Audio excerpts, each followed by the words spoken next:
हाँ जी, good morning.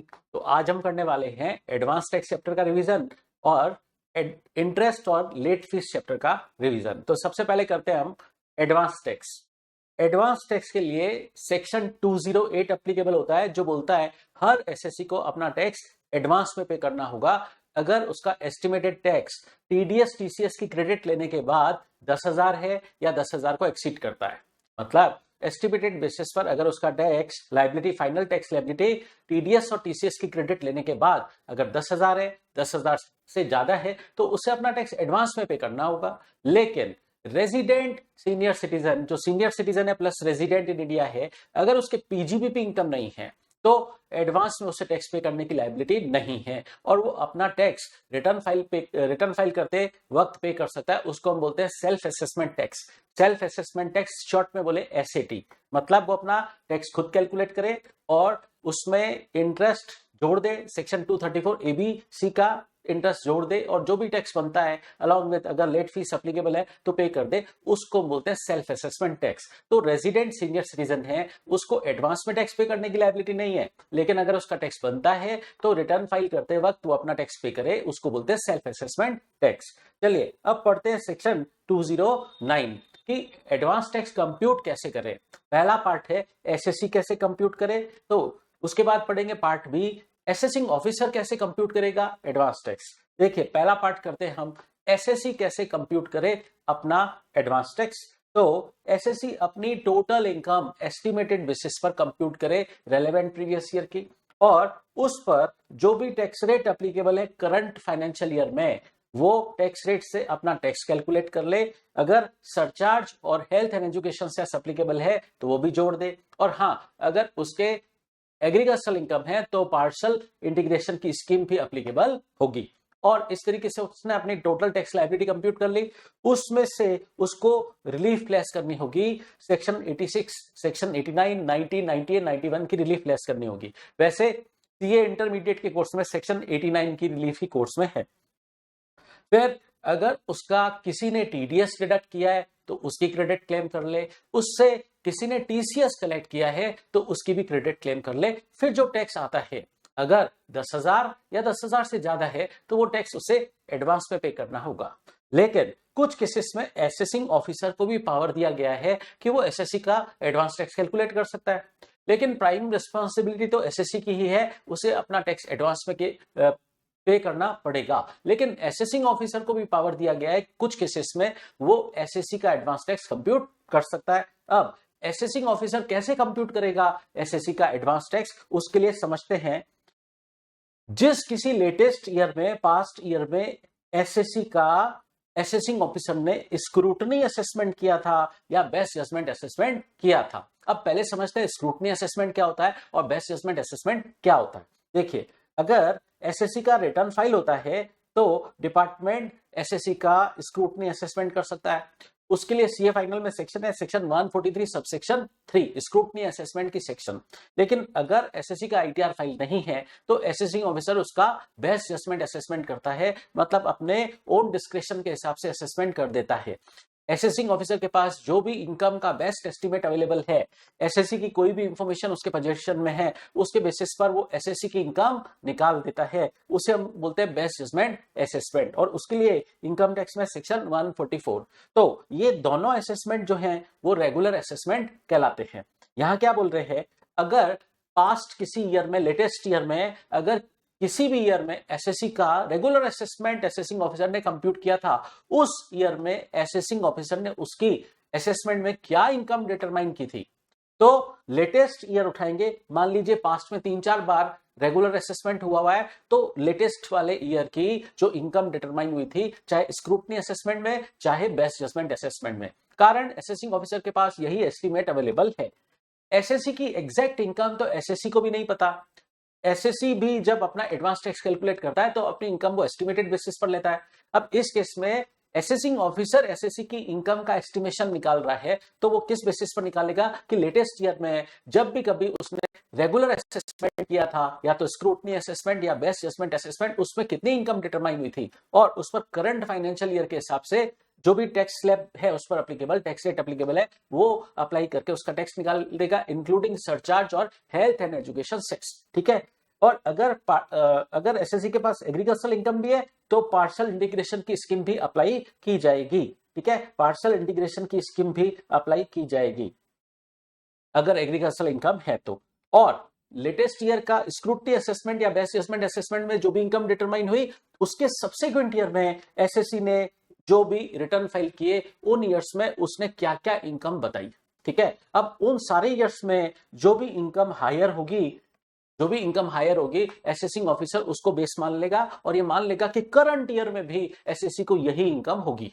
ठीक है, तो असेसिंग ऑफिसर इस तरीके से अपना एस्टिमेशन का काम कंप्लीट करेगा और जो भी टैक्स रेट अप्लीकेबल है एसएससी पर इस फाइनेंशियल ईयर में वो टैक्स रेट अप्लाई करते हुए एसएससी का टैक्स निकाल लेगा, इंक्लूडिंग सरचार्ज और हेल्थ एंड एजुकेशन सेस। अब ये टैक्स निकालने के बाद फॉर्म नंबर 28 में असेसिंग ऑफिसर एसएससी को इंटीमेशन भेजेगा। ये डिमांड एंड नोटिस की तरह काम करेगा। तो जो असेसिंग ऑफिसर ने एडवांस टैक्स कंप्यूट किया है एसएससी को इंटीमेशन भेजी जाएगी इन फॉर्म नंबर 28। अब एक बात समझना, फॉर्म नंबर 28 से फरवरी एंड तक ही आ सकता है, मार्च के महीने में नहीं आएगा। अच्छा, अब एक बात समझिए, अगर फॉर्म नंबर 28 असेसिंग ऑफिसर ने भेजा है और असेसिंग ऑफिसर का एस्टिमेशन एसएससी के एस्टिमेशन से ज्यादा है तो एसएससी को रिप्लाई सबमिट करना पड़ेगा इन फॉर्म नंबर 28A। देखिए, असेसिंग ऑफिसर ने फॉर्म नंबर 28 भेजा, एसएससी अपना रिप्लाई सबमिट करेगा इन फॉर्म नंबर 28A, लेकिन टैक्स तो वो हर केस में अपने ओन एस्टिमेट के अकॉर्डिंग ही पे करेगा। फिर सेक्शन 211 में एडवांस टैक्स डिपॉजिट कराने की ड्यू डेट्स दे रखी है। एडवांस टैक्स हमें क्वार्टरली बेसिस पर डिपॉजिट कराना होता है, तो advance tax instalment wise quarterly basis पर डिपॉजिट कैसे कराना रहेगा समझते हैं। पूरे साल को 4 क्वार्टर में डिवाइड कर दिया गया है। जो क्वार्टर एंड हो रहा है 30 जून को, 30 सितंबर को, 31 दिसंबर को और 31 मार्च को। अब समझना, जो 30 जून को क्वार्टर एंड हो रहा है उसका एडवांस टैक्स 15 जून तक ही जमा करा दिया जाए। ठीक इसी पैटर्न पर जो क्वार्टर 30 सितंबर को एंड हो रहा है उसका एडवांस टैक्स 15 सितंबर तक डिपॉजिट करा दिया जाए, और जो क्वार्टर एंड हो रहा है 31 दिसंबर को उसका एडवांस टैक्स 15 दिसंबर को डिपॉजिट करा दिया जाए, और जो क्वार्टर एंड हो रहा है 31 मार्च को उसका टैक्स 15 मार्च तक ही पूरा 100% डिपॉजिट करा दिया जाए। अब एक बात समझना, इस तरीके से गवर्नमेंट ने 4 इक्वल इंस्टॉलमेंट्स अलाउ की है। ये कंपनी एसएससी के लिए भी सेम है और नॉन कंपनी एसएससी को भी क्वार्टरली बेसिस पर टैक्स डिपॉजिट कराना पड़ेगा। लेकिन जो एसएससी ने अगर सेक्शन 44 एडी ऑप्ट किया है या 44 एडीए ऑप्ट किया है तो उनके लिए सिंगल वन शॉट इंस्टॉलमेंट ही रहेगी। कौन सी? 15 मार्च वाली। 15 मार्च को वो पूरा 100% अपना एडवांस टैक्स डिपॉजिट कराते। लेकिन जिन्होंने सेक्शन 44 एडी और 44 एडीए प्रेज्यूम्टिव इनकम सेक्शन ऑप्ट नहीं की है उनके लिए क्वार्टर वाइज सिस्टम रहेगा एडवांस टैक्स डिपॉजिट कराने का। तो 15 जून को जो डिपॉजिट कराना है वो कितना जमा कराना है, पूरे साल का कैलकुलेट कर लिया कि टोटल एडवांस टैक्स इतना डिपॉजिट होगा, उसका 15% तक डिपॉजिट हो जाए 15 जून तक। ठीक है, फिर सेकंड इंस्टॉलमेंट 45% तक अप टू 45%। तो अगर पुराना 15% भर चुके हो तो इंक्रीमेंटल कितना रहा? 30%। ठीक है, तो टोटल एडवांस टैक्स का 30% फिर 15 सितंबर तक डिपॉजिट हो जाना चाहिए। फिर थर्ड इंस्टॉलमेंट कितना? टोटल एडवांस टैक्स का 75% कब तक डिपॉजिट हो जाना चाहिए? 15 दिसंबर तक डिपॉजिट हो जाना चाहिए, और पूरा 100% डिपॉजिट हो जाना चाहिए 15 मार्च तक। ठीक है, तो ये इंक्रीमेंटल है। अगर पहले 15 डिपॉजिट हो गया है फिर 45 डिपॉजिट कराते वक्त इंक्रीमेंटल 30% ही डिपॉजिट कराया जाए, और अगर 45% तक डिपॉजिट हो गया है तो फिर इंक्रीमेंटल 75% जब जमा करवाना है तो इंक्रीमेंटल 30% ही डिपॉजिट कराया जाए, और अगर 75% तक थर्ड इंस्टॉलमेंट तक पूरा डिपॉजिट हो चुका है तो फोर्थ इंस्टॉलमेंट जो डिपॉजिट होनी है 100% इंक्रीमेंटल कितना रहेगा? 25%। वो डिपॉजिट हो जाना चाहिए 15 मार्च तक। ठीक है, इस तरीके से एडवांस टैक्स क्वार्टरली बेसिस पर डिपॉजिट कराना होगा। ठीक है, कैसे कैसे? 15 जून, 15 सितंबर, 15 दिसंबर, 15 मार्च तक। अच्छा, अब एक बात समझो, कोई 15 मार्च के बाद डिपॉजिट कराता है लेकिन 31 मार्च तक डिपॉजिट कराता है तो उस केस में क्या इसे एडवांस टैक्स नहीं मानेंगे? इस केस में भी इसे एडवांस टैक्स ही मानेंगे। अगर आप 16 मार्च से लेकर 31 मार्च तक डिपॉजिट कराते हैं तो इस केस में भी इसे एडवांस टैक्स ही ट्रीट किया जाएगा। ऑल पर्पसेस के लिए इसे एडवांस टैक्स ही माना जाएगा। अब एक बात और समझना, गवर्नमेंट बोलती है आप अपना इनकम का एस्टिमेशन लगाते वक्त आपसे मिस्टेक हो सकती है, क्योंकि कुछ ऐसी इनकम हो सकती है जिनका होना सर्टेन नहीं है, कुछ ऐसी इनकम बाद में हो सकती है जिनका सर्टेनिटी नहीं है। फॉर एग्जाम्पल, एसएससी ने कोई प्लॉट बेचा, उसने वो प्लॉट बेचा फॉर एग्जाम्पल 17 दिसंबर को, 17 दिसंबर को उसने प्लॉट बेचा, उसको कैपिटल गेन हो गया, लेकिन 15 दिसंबर तक उसने इस कैपिटल गेन को अपनी टोटल इनकम के एस्टिमेशन में लिया नहीं था, जिसकी वजह से इस कैपिटल गेन पर टैक्स एस्टिमेशन ही नहीं हो पाया था। तो ये tax long term capital gain का डिपॉजिट उसने कराया नहीं। तो अब इस केस में अब वो इस इनकम का एडवांस टैक्स कब डिपॉजिट कराए? देखिए 15 दिसंबर तक मान लीजिए इंस्टॉलमेंट्स जा चुकी हैं और ये कैपिटल गेन कब हुआ? 17 दिसंबर को। तो अब जो इंस्टॉलमेंट अब ड्यू होगी, अब कौन सी इंस्टॉलमेंट ड्यू होगी? 15 मार्च वाली। तो 15 मार्च तक जमा कितना कराने की लायबिलिटी? 100%। तो 100% टैक्स, अदर इनकम और इस कैपिटल गेन का टैक्स, दोनों का टैक्स 100% 15 मार्च तक डिपॉजिट हो जाना चाहिए। तो गवर्नमेंट रिलैक्सेशन प्रोविजन देती है, अगर किसी सब्सिक्वेंट क्वार्टर में एसएससी को कैपिटल गेन हुआ, कैजुअल इनकम हुई, या पीजीपीपी इनकम पहली बार हुई, या एक्चुअल डिविडेंड मिला, या डीम डिविडेंड, सिर्फ 222A, B, C, D वाला, 222E वाला नहीं, ठीक है। तो इन इनकम का एडवांस टैक्स वो कब डिपॉजिट कराए? जितनी इंस्टॉलमेंट निकल गई है उसके बाद इनकम अराइज हुई है ये वाली, तो फिर ये स्पेसिफिक इनकम कुछ इंस्टॉलमेंट निकलने के बाद अराइज हुई है। तो अब जो इंस्टॉलमेंट आएगी, अब जो इंस्टॉलमेंट ड्यू होगी, उस इंस्टॉलमेंट के ड्यू होने पर इन इनकम का एडवांस टैक्स उस आने वाली इंस्टॉलमेंट के टाइम पर डिपॉजिट होगा, ठीक है। ये हमारा था एडवांस टैक्स चैप्टर। अब कंप्लीट करते हैं हम अपना अगला chapter, interest and let fees. देखिए इस चैप्टर में हम बेसिकली 3 सेक्शन पढ़ेंगे, 234A का इंटरेस्ट, 234B, 234C का इंटरेस्ट। 234A का interest ITR, income tax return late filing पर लगता है या नॉन फाइलिंग पर लगता है। मतलब अगर एसएससी ड्यू डेट तक अपना रिटर्न फाइल नहीं करता या फाइल ही नहीं करता, ड्यू डेट तक फाइल नहीं करता मतलब लेट फाइल किया है या फाइल ही नहीं किया है, तो इसे सेक्शन 234A का इंटरेस्ट लगेगा। देखिए अगर उसने रिटर्न फाइल लेट किया है तो ड्यू डेट से इंटरेस्ट लगना शुरू होगा, और जब उसने एक्चुअल फाइल किया तब तक की डेट तक का इंटरेस्ट लगेगा। लेकिन अगर एसएससी ने रिटर्न ही फाइल नहीं किया है तो उस सिचुएशन में ड्यू डेट से लेकर जब एसएससी का असेसमेंट कंप्लीट होगा, देखिए एसएससी आईटीआर फाइल नहीं करता तो उसका बेस्ट जजमेंट असेसमेंट होता है, और बेस्ट जजमेंट असेसमेंट का सेक्शन क्या है? सेक्शन 144। तो असेसमेंट उसका जब हुआ तब तक के दिन का उस पर इंटरेस्ट लगेगा, ठीक है। तो ड्यू डेट से इंटरेस्ट लगना शुरू होगा और असेसमेंट की डेट तक का इंटरेस्ट लगेगा अगर एसएससी का आईटीआर फाइल नहीं है। और दूसरे भी सेक्शन है, सेक्शन 147 और 153A। 153A रेट का सेक्शन है, रेट के केस में भी असेसमेंट होता है। तो कुल मिलाकर आप तो इतना ध्यान रखिए इस केस में कि असेसमेंट की डेट तक का इंटरेस्ट लगेगा, ड्यू डेट, आईटीआर फाइलिंग की ड्यू डेट से लेकर असेसमेंट की डेट तक का इंटरेस्ट लगेगा अगर एसएससी का आईटीआर फाइल नहीं है। और अगर आईटीआर फाइल है तो ड्यू डेट से लेकर जिस दिन उसने आईटीआर एक्चुअल फाइल किया तक का पीरियड का इंटरेस्ट लगेगा। अच्छा, इंटरेस्ट कितना लगेगा? इंटरेस्ट लगेगा 1% और part of month. Part of month मतलब अगर एक दिन का भी डिले हुआ तो एक पूरे महीने का इंटरेस्ट लगेगा। अच्छा, ये इंटरेस्ट कैलकुलेट किस अमाउंट पर होगा? मतलब इंटरेस्ट हम किस प्रिंसिपल अमाउंट पर कंप्यूट करेंगे, वो अमाउंट हम कैसे निकालेंगे? देखिए एसेस्ड इनकम का टैक्स लेके। अब एसेस्ड इनकम और रिटर्न इनकम में क्या डिफरेंस है समझते हैं। फॉर एग्जाम्पल एसएससी ने अपना रिटर्न फाइल किया तो रिटर्न में वो जो इनकम बताता है उसको बोलते हैं हम रिटर्न इनकम। मान लीजिए उसने 10 लाख की इनकम शो की है आईटीआर के अंदर, फिर असेसिंग ऑफिसर ने उसकी इनकम में एडिशन कर दिए, कुछ खर्चे डिसअलाउ कर दिए, कुछ इनकम जो एसएससी ने छुपाई थी वो पकड़ ली, तो 7 लाख उसके एडिशन हो गया इनकम में। तो उसकी इनकम अब 17 लाख मानी जाएगी। इस 17 लाख को बोला जाएगा एसेस्ड इनकम। तो आपको समझ आ गया कि एसेस्ड इनकम और रिटर्न इनकम में क्या डिफरेंस है।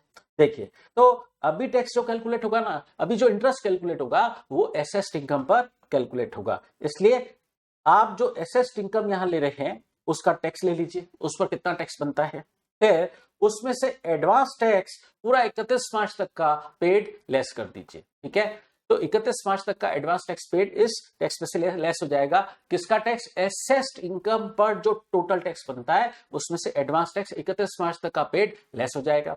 फिर उसमें से जो भी रिलीफ अलाउेबल है सेक्शन 86 की, 89 की, सेक्शन 1990 91 की रिलीफ लेस हो जाएगी। और अगर एसएससी कंपनी है तो मैट की क्रेडिट उसको जो अलाउेबल है वो लेस हो जाएगी। और अगर एसएससी नॉन कंपनी है तो उसको एएमटी की क्रेडिट जो अलाउेबल है वो लेस हो जाएगी। और टीडीएस टीसीएस की क्रेडिट है उसके पास जो वो क्लेम करना चाहता है वो लेस हो जाएगी। और उसका आईटीआर फाइलिंग की ड्यू डेट तक जो भी सेल्फ असेसमेंट टैक्स पे हो रखा है वो भी लेस हो जाएगा। फिर जो बैलेंस अमाउंट आएगा उस पर ये इंटरेस्ट कंप्यूट किया जाएगा 1% और part of month, 1% per month और पार्ट ऑफ मंथ। ठीक है।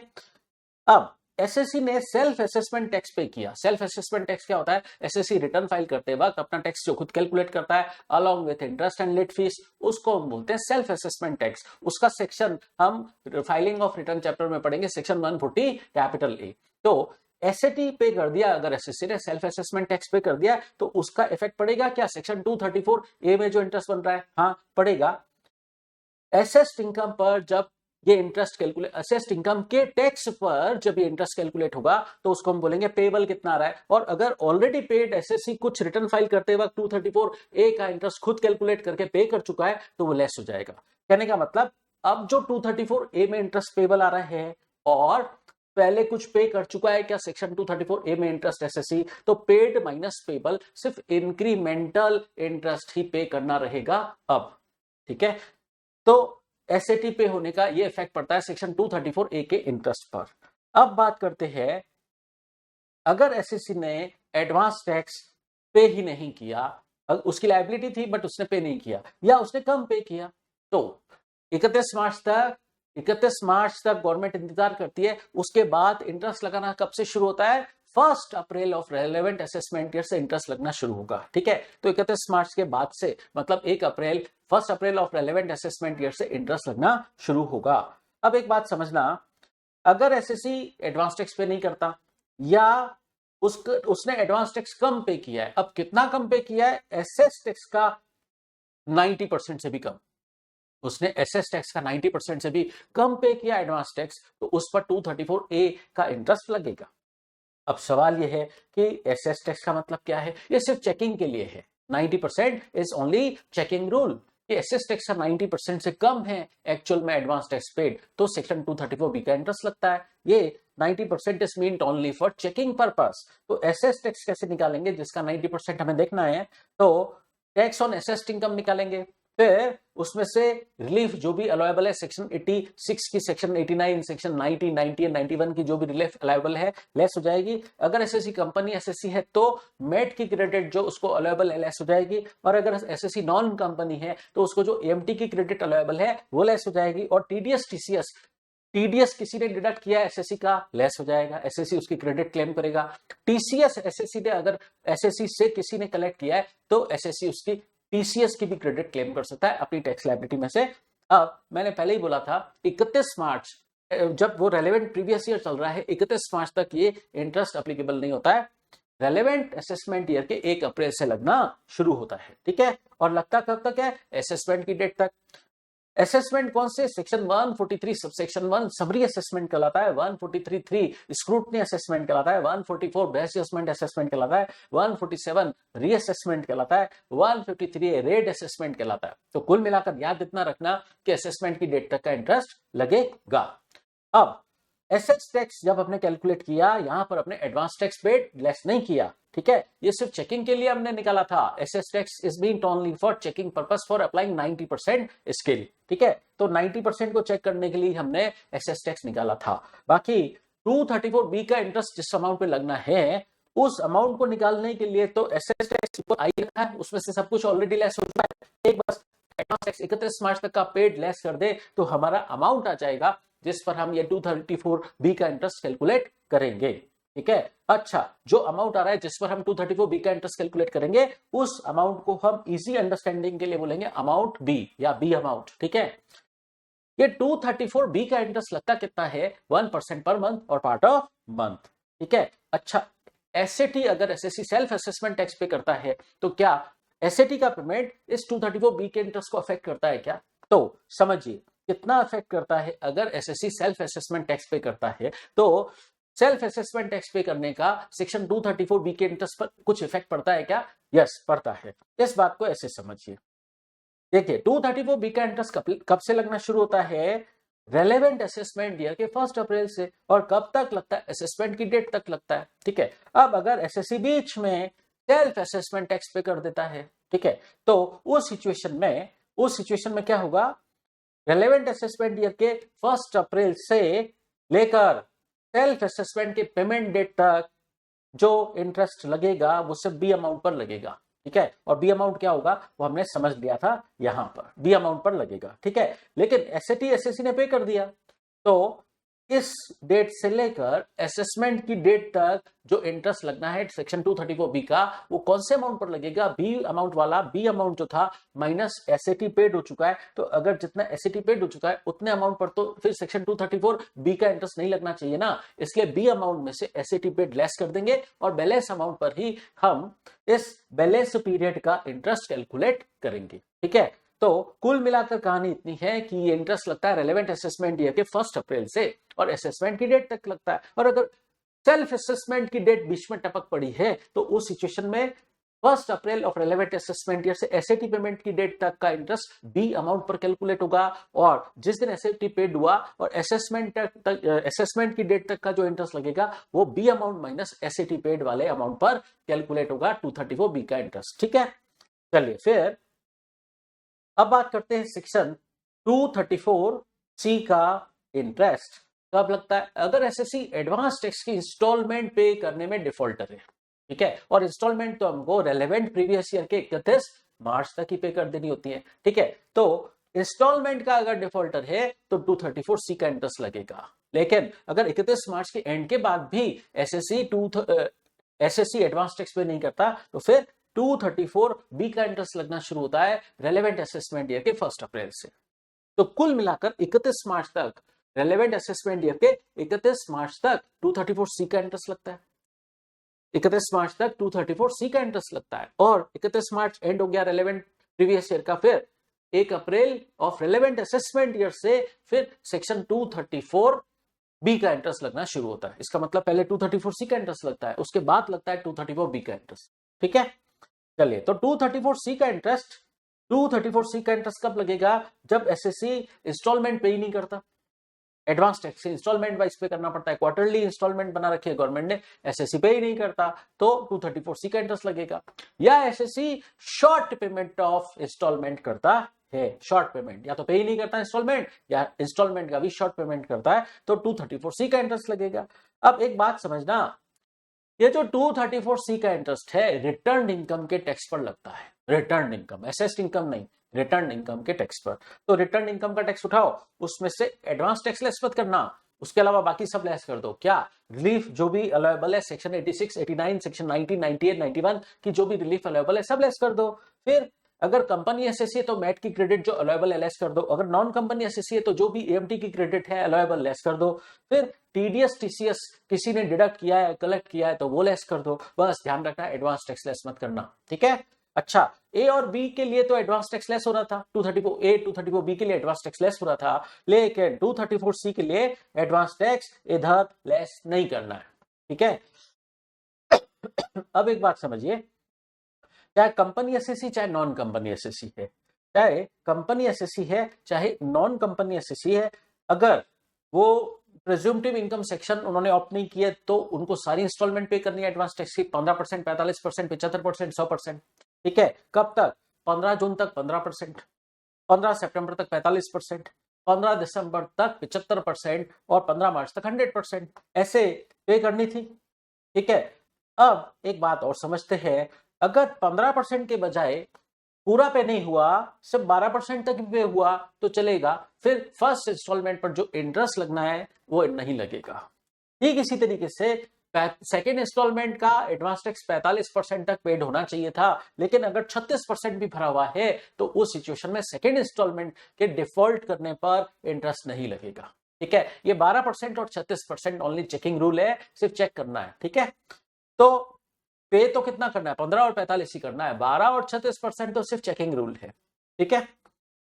फिर एक्चुअल जो भी बन रहा है, पेड कितना किया, देखिए ये तो है पेबल, ये पेबल, ठीक है। फिर हम इसको कंपेयर करेंगे, पे कितना किया, पेबल माइनस पेड। अगर कम पे किया है तो शॉर्टफॉल निकालेंगे, शॉर्टफॉल निकालेंगे, इसका मतलब column number second minus column number 3। तो शॉर्टफॉल जो आएगी, कितना पे किया वो शॉर्टफॉल, कितना कम पे हुआ है वो शॉर्टफॉल हो जाएगी। और उस पर इंटरेस्ट कैसे लगेगा, पहली इंस्टॉलमेंट के पर शॉर्टफॉल पर 3%, दूसरी इंस्टॉलमेंट के शॉर्टफॉल पर 3%, तीसरी इंस्टॉलमेंट के शॉर्टफॉल पर 3% और चौथी इंस्टॉलमेंट के शॉर्टफॉल पर 1%। अब इसका क्या लॉजिक है समझना, 31 मार्च तक ही पे करना था ना, तो 31 मार्च से लेकर 15 मार्च तक का पीरियड 15 दिन का है, ये पार्ट ऑफ मंथ है, पार्ट ऑफ मंथ एक महीने का इंटरेस्ट 1% ही लगेगा, तो ये 1% ही लगा। लेकिन यहां से यहां तक 15 मार्च से लेकर 15 दिसंबर तक 3 महीने हुए, तो ये 3% लगेगा, ये 3% लगेगा, ठीक है। फिर यहां से यहां तक 3 महीने का गैप है, एक महीने का 1% इंटरेस्ट है, तो 3 महीने का 3% इंटरेस्ट हुआ, ठीक है। फिर इस तरीके से यहां पर भी 3 महीने का गैप है, तो यहां पर 3% इंटरेस्ट लगेगा, कारण एक महीने का इंटरेस्ट 1% है, ठीक है। तो आप ऐसे याद रखना, 4 इंस्टॉलमेंट है, 4 इंस्टॉलमेंट की शॉर्टफॉल अलग अलग कंप्यूट करेंगे, ठीक है। अब एक बात और समझना, ये आप यहां पर क्यूमुलेटिव लिख रहे हो 15%, 45%, 45% के अंदर ऊपर वाला 15% भी शामिल था ना, तो इसका मतलब ये 45% क्यूमुलेटिव है। ठीक इसी तरीके से 45% के अंदर ऊपर वाला 75% के अंदर ऊपर वाला 45% क्यूमुलेट होके आया है। इसका मतलब यहां पर आप अगर यहां सेकंड कॉलम में अगर क्यूमुलेट करके लिख रहे हो, तो फिर पेड वाला भी क्यूमुलेट करके लिखना पड़ेगा, क्योंकि पेबल अगर क्यूमुलेट करके लिख रहे हो तो पेड वाला भी क्यूमुलेट करके लिखना पड़ेगा। और फिर शॉर्टफॉल कंप्यूट होगी और उस पर इंटरेस्ट कितना लगाओगे, 3%, 3%, 3%, 1%, ठीक है। फिर जिन लोगों ने प्रेज्यूम्टिव इनकम सेक्शन 44AD और 44AD ऑप्ट किया है, उन लोगों के लिए सिर्फ सिंगल वन शॉट इंस्टॉलमेंट ही पे करनी होती है, लास्ट वाली 15 मार्च वाली, वो 100% ऑफ एडवांस टैक्स पेड हो जाना चाहिए। तो 100% पेड हो जाए, गवर्नमेंट चाहती है इतना पे कर दो, तो ये पेबल है, और उसमें से पेड लेस कर दो। अगर शॉर्टफॉल है तो उस शॉर्टफॉल को कंप्यूट करो, कॉलम 2 माइनस कॉलम 3, और उस शॉर्टफॉल पर 1% इंटरेस्ट लगेगा। और इंटरेस्ट कितना लगेगा, पूरे चैप्टर में यही है, चाहे 234A का इंटरेस्ट हो, चाहे बी का हो, चाहे सी का हो, लगता कितना इंटरेस्ट, 1% पर मंथ और पार्ट ऑफ मंथ। अच्छा, एसएटी का पेमेंट 234C के इंटरेस्ट पर कोई इफेक्ट नहीं डालता, कारण ये किस पे कैलकुलेट होता है, रिटर्न इनकम के टैक्स पर। दोबारा सुनिए, 234A और बी का इंटरेस्ट एसेस्ड इनकम के टैक्स पर कैलकुलेट होता है, जबकि 234C का इंटरेस्ट रिटर्न इनकम के टैक्स पर कैलकुलेट होता है। फिर जब भी आप जिस अमाउंट पर इंटरेस्ट की कैलकुलेशन कर रहे हो, उसकी 100 की डाउनवर्ड राउंडिंग करोगे, ठीक है। तो 100 की डाउनवर्ड राउंडिंग करनी होती है उस अमाउंट की जिस पर हम इंटरेस्ट कैलकुलेट कर रहे हैं। सपोज आप जिस अमाउंट पर इंटरेस्ट कैलकुलेट कर रहे हो वो 1015 है, तो वो 1000 ट्रीट होगा, ठीक है। या 1095 है तो भी 1000 ही ट्रीट होगा, क्योंकि 100 की डाउनवर्ड राउंडिंग करेंगे। फिर जो अमाउंट आएगा उस पर इंटरेस्ट कैलकुलेट होगा। तो जिस अमाउंट पर इंटरेस्ट की कैलकुलेशन होती है वो चाहे 234B का है, चाहे सी का है, चाहे 234A का है, चाहे बी का है, चाहे सी का है, जिस अमाउंट पर इंटरेस्ट की कैलकुलेशन होनी है वो अमाउंट 100 की डाउनवर्ड राउंडिंग करके आना चाहिए, ठीक है। फिर पढ़ते हैं हम, अगर कोई पर्सन रिटर्न फाइल करने में लेट करता है तो उसको सेक्शन 234F में लेट फीस लगेगी। अब लेट फीस के दो बातें हैं यहां पर, अगर एसएससी की टोटल इनकम 5 लाख से ज्यादा है तो फिर 5,000 रुपए लेट फीस लगेगी। अगर उसकी टोटल इनकम 5 लाख से ज्यादा नहीं है तो फिर 1,000 रुपए ही लेट फीस लगेगी। और ये किस पे डिपेंड करता है, उसकी रिटर्न इनकम पर, एसेस्ड इनकम को देखकर नहीं, रिटर्न इनकम पर। अगर उसकी रिटर्न इनकम 5 लाख रुपए तक ही है तो 1,000 रुपए लेट फीस लगेगी। अगर उसकी टोटल इनकम 5 लाख से ज्यादा है, फिर रिटर्न लेट फाइल कर रहा है, तो 5,000 रुपए लेट फीस लगेगी अंडर सेक्शन 234F। तो ये था आपका interest and let fees chapter का रिवीजन।